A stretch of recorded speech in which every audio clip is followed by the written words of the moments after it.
Success అవడానికి ఒక అడుగు ముందుకేస్తాం.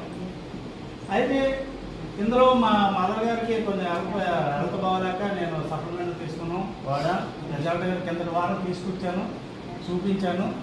ఆ రిజల్ట్ కూడా అమోఘంగా ఉంది, బాగుంది. కాబట్టి కంటిన్యూషన్ చేస్తాను. కానీ కొంతమందికి కూడా ఈ హెల్త్ సప్లిమెంట్లు అందరికీ మనకు ప్రాబ్లం వచ్చిన తర్వాత ఓడింది వేరే, ప్రాబ్లం రాకముందు నుంచి ఓడుకుంటే హాస్పిటల్కి వెళ్ళకుండా బతకచ్చని ఆల్రెడీ రమణయ్య సార్ చెప్పారు. ఆయన చెప్పిన దాంట్లో 100% కరెక్టే.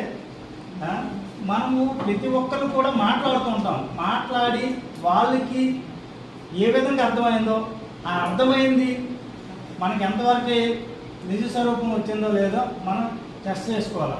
ఎందుకంటే మనం అర్థమైనదో చెప్తామా లేదా, చెప్పింది వాళ్ళకి అర్థమైతే కదా మన దీనిలోకి వస్తారు, లేకపోతే రావు కదా. అది క్లారిటీ ఉండాలి. మనం